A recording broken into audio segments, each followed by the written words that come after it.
అందరికీ నమస్కారం। ఈ రోజు మన గౌరవ ప్రధాని మోడీ గారు అలాగే ముఖ్యమంత్రి వర్యులు నారా చంద్రబాబు నాయుడు గారు వచ్చారు। వీరిరువురు కూడా ఎంతో గొప్ప స్నేహితులు। ఆ స్నేహం గురించి మనం ఎంత చెప్పుకున్నా తక్కువే।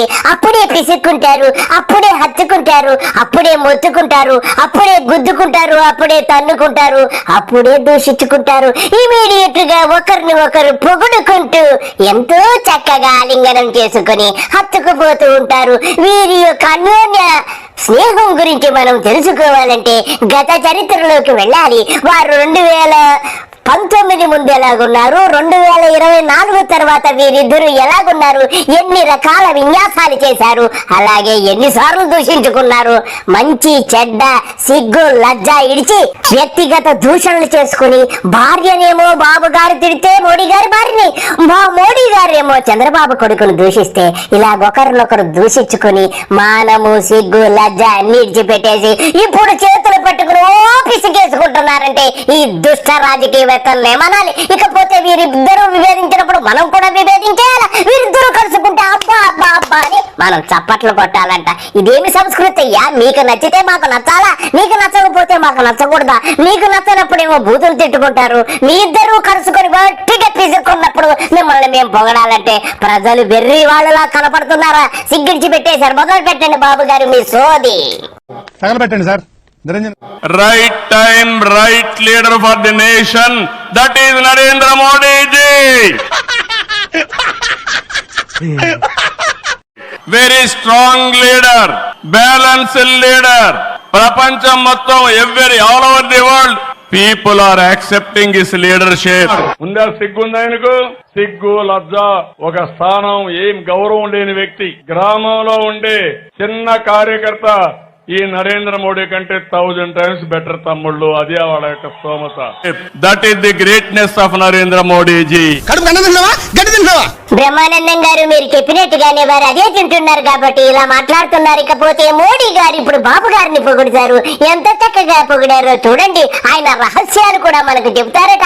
ఆయనకి సిగ్గు లజ్జ లేదని బాబు గారే అన్నారు। అలా సిగ్గు లజ్జ ఇడిచిపెట్టేసిన మోడీ గారు ఎంత చక్కగా బాబు గారిని పొగుడుతున్నారు। ఒక్కసారి వింటే మీరే షాక్ అవుతారు। మొదలు పెట్టండి మీ చెక్క భజన మోడీ గారు।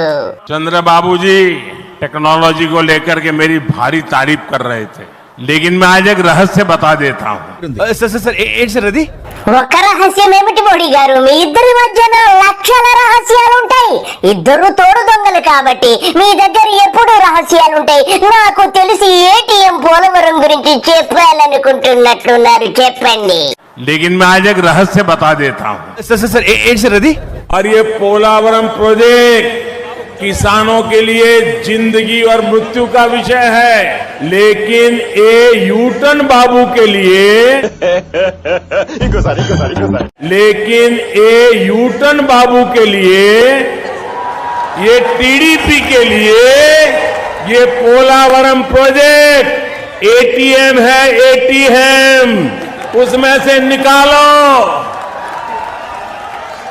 और भ्रष्टाचार का खेल खेलते रहो, यही उनका काम है। 2019లో ఎలా దూషించుకున్నారో చూశారు కదా ఫ్రెండ్స్।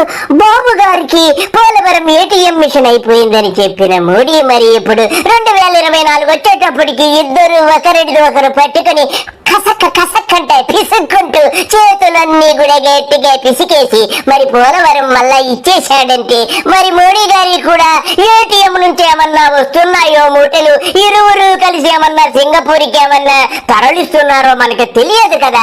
ఏదో లబ్ధి లేకుంటే ఇలాగెందుకు ప్రవర్తిస్తారని ప్రజలు అనుకుంటున్నారు। మీ ఇష్టం వచ్చినప్పుడు తిట్టుకుంటారు, మీ ఇష్టం వచ్చినప్పుడు కరుచుకుంటారు, సంఖ్యలు కూడా నాకేసుకుంటారంటే ఇంత దుష్ట రాజకీయ నాయకుల్ని నా యొక్క 64 సంవత్సరముల వయసులో నేను ఎప్పుడూ చూడలేదు। जब मैं गुजरात में नया मुख्यमंत्री बना तो मैं बाबू हैदराबाद में बैठ करके మూటలు ఎలా కట్టి సింగపూర్ కి తోలాలని చూస్తున్నప్పుడు మీరు కూడా ఆయన చూసి నేర్చుకుంటున్నారని నాకు అర్థమవుతుంది। किस किस प्रकार के इनिशिएटिव ले रहे हैं उसका बड़ा बारीकी से अध्ययन करता था। ఇవే తగ్గించుకుంటే మంచిది। और मैं उसमें से बहुत कुछ सीखता था। నీ బతుకు నువ్వు, నీ బతుకు జడ. और उसे आज मुझे लागू करने का अवसर मिला है, मैं लागू कर रहा हूं. అమ్మ బాబోయ్ వీడితో చాలా డేంజర్. फ्यूचर टेक्नोलॉजी हो, बहुत बड़े स्केल पर काम करना हो और जल्दी से इसे जमीन पर उतारना हो तो वो काम चंद्रबाबू उत्तम से उत्तम तरीके से कर सकते हैं.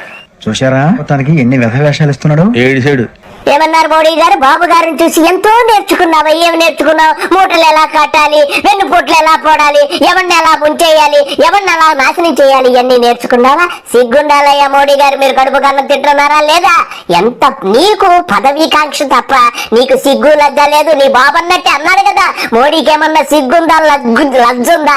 అతను మనిషి జన్మ అని కూడా అన్నాడు. మరి నీకు మనిషి జన్మ ఎత్తితో ఒక్కసారి ఆ వీడియోలు చూసుకుంటే నీకు సిగ్గు లజ్జ ఉందో లేదో తెలుస్తుంది మోడీ గారు. ఇంతకంటే ఏం చెప్తారయ్యా? నీకు నచ్చినప్పుడు పిసికేసుకుంటారు, నచ్చనప్పుడేమో తరిమేసుకుంటారు. ఇది ప్రజలందరూ గమనిస్తున్నారు. మీరు పూర్తిగా సిగ్గు లజ్జ ఇద్దరు విడిచిపెట్టేశారు. బాబు గారు, ఇకపోతే మీరు రెగ్యులర్ గా దావోస్ వయా సింగపూర్ వెళ్లి సింగపూర్ లో మీరు ఇక్కడ కట్టిన మూటలన్నీ దించేసి వస్తూ ఉంటారట. నిజమో కాదు చెప్పండి. Regularly, I am going to Davos. Now, earlier I have seen prime ministers, and also I have worked with presidents of India. Now I am seeing a prime minister. The present prime minister is a very, very well versed with all developments. Technology is very strong. He is a strong reformer and also performer. Even earlier I used to claim I am doing better. Now I am openly saying our prime minister is better than me. బాబు గారు, మీకంటే మోడీ గారు కొన్ని లక్షల కోట్లు పెట్టరు, అందులో ఎటువంటి సందేహం లేదు. పాపము కుర్చీ కోసం ఆశపడి నీ సంఖ నాకుతూ ఉంటాడు. ఇకపోతే నువ్వు మోడీ గారిని దూషణ భూషణలతో సత్కరించు మొదలు పెట్టు భూతు పురాణం. ఈ రోజు ఇంకొక పక్క కూడా చూడండి, నిన్న మొన్న ఒక మాట మాట్లాడాడు, ఈ రోజు కూడా అన్నాడు మా అబ్బాయిల గురించి ఆయన మాట్లాడాడు. ఏం చెప్పాలో నాకైతే అర్థం కావడం లేదు. నన్ను లోకేష్ తండ్రిగా అభివర్ణించాడు ఆయన. బాబు గారు, మీరు విజ్ఞులు. మిమ్మల్ని లోకేష్ తండ్రిగా అభివర్ణించినప్పుడు మరి మీరు లోకేష్ తండ్రి కాదా ఏమిటి? ఇలా మాట్లాడకూడదు మీరు. లోకేష్ మా అబ్బాయి, మీకు అబ్బాయిలు లేరు. లోకేష్ మా అబ్బాయి, నీకు అబ్బాయిలు లేరు, నీకు కుటుంబం లేదు, నీకు సంబంధాలే లేవు, బంధాలు లేవు. ప్రధానమంత్రికి ఎప్పుడైనా ఈ కుటుంబ వ్యవస్థ పైన గౌరవం ఉందా అని మిమ్మల్ని అడుగుతున్నా. ఈ రోజు ఆయనకు భార్య ఉంది, ఆ విషయం మీకు తెలుసా? నేను అడుగుతున్నా, మీరు కనీసం ఈరోజు ఏం చెప్పాలో నాకైతే అర్థం కాలే. యశోదాబేన్ ఆయన భార్య ఉంది, అయన్నొద్దు పాయింట్కి రా. నేను అడుగుతున్నా, యశోదాబేన్ భర్త ఈ నరేంద్ర మోడీ, అవునా కాదా తమ్ముళ్ళు అని మిమ్మల్ని అడుగుతున్నా. అలాంటిది ఆవిడ దూరంగా పెట్టి మీరు మాట్లాడరే? విడాకులు కూడా ఇవ్వకుండా మీరు ఇవన్నీ చేశారని నా వ్యక్తిగత విషయానికి వచ్చారు కాబట్టి నేను చెప్తున్నా, లేకుంటే చెప్పేవాడిని కాదు. నేను సభ్యత ఉన్న నాయకుడిని, మీరు గౌరవాలు లేని వ్యక్తి. బాబు గారు, మీకు ఒక ప్రశ్న. బాబు గారు, మీరు అన్నమే తింటున్నారా? బాబు గారు, ఇంత నీచంగా మాట్లాడి, ఇంత అశుద్ధపు మాటలు మాట్లాడి మరి మోడీ గారి సంకెందుకు నాకుతున్నారు? బాబు గారు, సంస్కారం ఉందా లేదా మోడీ గారికి చెప్పండి. కనీసం దండం పెడితే నమస్కారం పెట్టినటువంటి సంస్కారం ఈ ప్రధానమంత్రి నరేంద్ర మోడీ గారిది. అది ఈయన అహంకారం. భార్యనే చూసుకునే వాడు దేశాన్ని ఏం చూసుకుంటాడు? కుటుంబాన్ని చూసుకునే వాడు దేశాన్ని ఏం చూసుకుంటానని అడిగాడు ప్రధానమంత్రి. నేనేదో వాచ్మ్యాన్ అంటాడు, ఈయన వాచ్మ్యాన్ కాదు, దగాకోరుగా తయారయ్యాడు. నరేంద్ర మోడీ కరుడు గట్టిన ఉగ్రవాది, మంచివాడు కాదు. నరేంద్ర మోడీ కరుడు గట్టిన ఉగ్రవాది, మంచివాడు కాదు. నరేంద్ర మోడీ ఈ దేశం ఉండడానికి అర్హత లేదు.